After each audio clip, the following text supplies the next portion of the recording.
Thanks, Minister, Minister of State. As the Minister will be aware, there was a very interesting VELO conference, international conference hosted in the Convention Centre recently, all around cycling, and it brought a lot of international people here. A number of key speakers and keynote speakers from that conference were invited to address the Climate Action Committee, Oireachtas Committee, and they did so and expressed a serious disappointment, actually pinpointed this particular area, that in the government's climate action plan and in all the projects and targets that they were setting down, that there were no targets and no plans in relation to e-bikes and the whole area of e-bikes. And that's the issue, Cahirlock, that I want to raise with the Minister today. Minister. Thank you very much indeed, Cahirlock. And thank the Deputy for his question. The recently published action plan to tackle climate breakdown sets out a whole-of-government approach to climate action and maps a potential pathway to meet Ireland's 2030 emission reduction commitments. The plan clearly recognises that Ireland must significantly step up its commitments to address climate disruption. A wide-ranging set of bold and challenging actions for transport are set out, particularly in relation to active travel, cycling and walking, and public transport. I want to make sure that we provide high-quality cycling and walking infrastructure, as well as a reliable public transport system, to make public and active travel options a viable alternative for as many people as possible, and for more of their journeys than ever before. In this way, we will lower climate harmful emissions, begin to tackle congestion, and see an improvement in local air quality. This plan includes our commitment to deliver an additional 500,000 public transport and active travel journeys daily by 2035. This is a significant step up in our ambition and requires expanding the capacity and attractiveness of our walking and cycling networks, as well as our public transport system. Under Project Ireland 2040, we have assigned €8.6 billion to support sustainable mobility, in addition to support for key public transport projects. This investment will vastly improve the cycling and walking infrastructure in all our major cities. In fact, this €8.6 billion investment budget is well above what we'll be investing in new roads, which is a reversal of the balance of investment in the past. Over the period 2018 to 2021, 110 million will be specifically dedicated to cycling and walking infrastructure in our major urban centres. 750 million is earmarked for the Bus Connects programme in Dublin to include the delivery of around 200 kilometres of segregated cycling lanes, and 53 million will be used to support the development of new greenways. This will support the increasing numbers of people who choose cycling as their preferred mode of transport, including e-bike users. And it is clear that prioritising investment in our cycling network is already working. The number of annual cycling trips is increasing, particularly within the Greater Dublin area, with surveys such as the Canal Cordon Count showing cycling numbers almost doubling between 2011 and 2018. Thank you, Minister. The rest can go into the record. Can I just finish one sentence? Sorry. Certainly. Thank you very much indeed.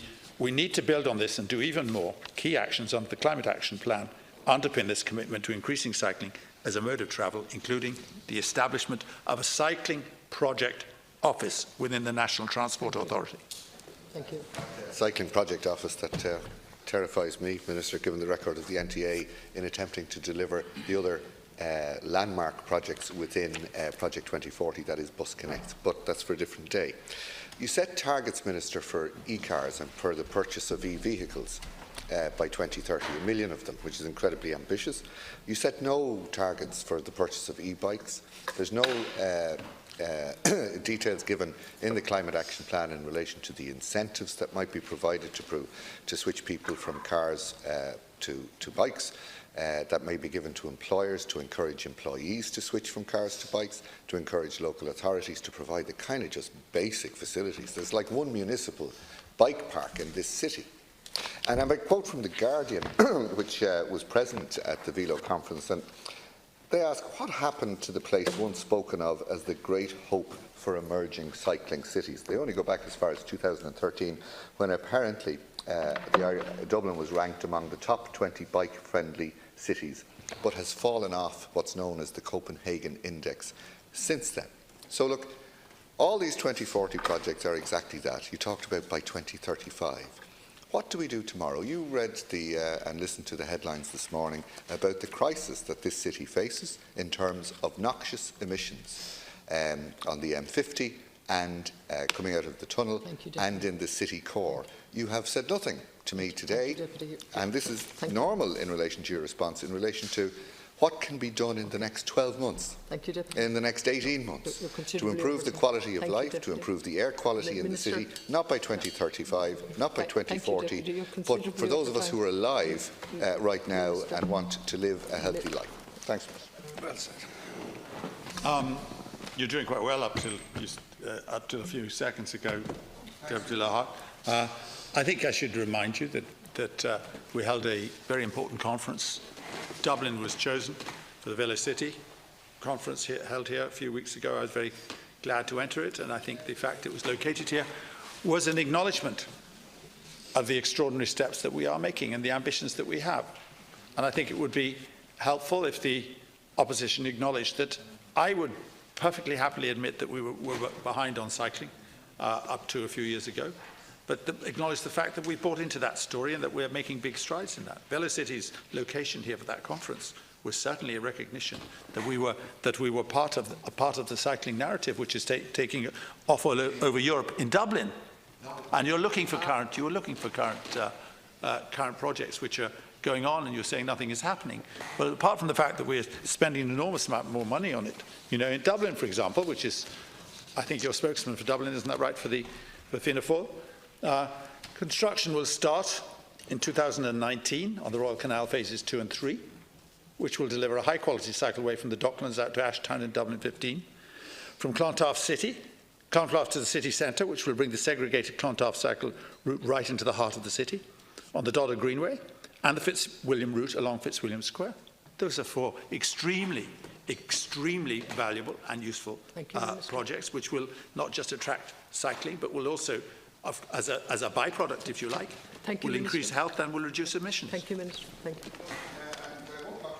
Minister, but the thing is that, you know, we have, what emerged out of Velo was a disappointed, by and large, international community with what they found in Dublin. We have data published by the Irish Times that shows that every 3 days there's a cyclist treated in a Dublin hospital for trauma. They're inhaling noxious fumes. The schemes that you're talking about, you know, actually are quite, some of them, because I know them in my own county, one in my own county, the Dodder, is, you know, it's a kind of a scenic route. Whether it's one that can be used for daily commuting, I'm sure it can be argued.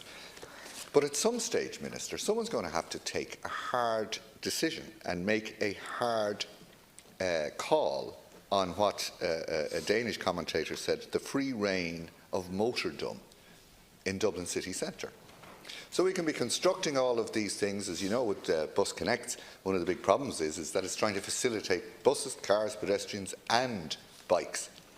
And that's why it wants to create highways into the city. And it is your government's answer to chronic traffic congestion and air quality issues in the city. But we're going to be waiting an inordinate amount of time before any of this infrastructure is delivered in full and then connected up. What radical proposals have you to stop the domination of the motor car in the city of Dublin and in other urban areas where it causes as much havoc, and to dissuade people from having to use their cars and persuade them to switch to other modes of what you call active transport? And just the final point, Cahir, you and I, Minister, understand what active transport means, and we're using it interchangeably here, but a lot of the public don't even know what that term means, active transport. And I think it needs to be explained to them so to know from a policy viewpoint where we're going. Sorry, the time we're going to eat into. Thanks, thank you. Yeah, Minister. I'd like to thank you, Deputy, for asking that question, or asking the two questions he did, because I think I can probably answer them in one. You asked me about, first of all, what radical proposals we have for bicycles and what radical proposals we have for switching people out of their cars. I can answer it in one word: Bus Connects. And I was very glad to, this is you referring to Dublin again, I was very glad in this House to point out that you were one of the great supporters of Bus Connects, and you stood with a placard welcoming it, and thank God you did. And, just allow the Minister. I'm delighted that you continue to support that. And the reason that I'm delighted that you continue to support Bus Connects. Well, maybe you've done a U-turn, but that's all right. But that's fair enough. But Deputy, you went over time twice. Please, the time is running. The qualification. Yeah. But Bus Connects has Bus Connects. Deputy, you sit in this chair. Can you just cooperate a little bit? Thank you. The time is now gone. Minister, Bus Connects you will were bring. going to say it in 1 minute. Okay. Yeah. Bus Connects will take people, in answer to your question, out of their cars and take them to public transport. That's the objective of it, and that will be achieved. That was the answer to your first question. The answer to your second question of bicycles, what radical proposals we have there. The answer is Bus Connects. But the Deputy may not know, but adjacent to Bus Connects, the corridors, there are going to be 200 kilometres of new dedicated cycling lanes. Maybe the Deputy isn't aware of that, but to ask a question like that and say, what are we doing that's radical? 200 kilometres for the bicycles is radical. Thank you. It is radical, Okay, and it is something of which I assume, because I saw the Deputy, with his placard, I assume the Deputy is very happy to welcome. Thank you. Deputy, no point of Deputy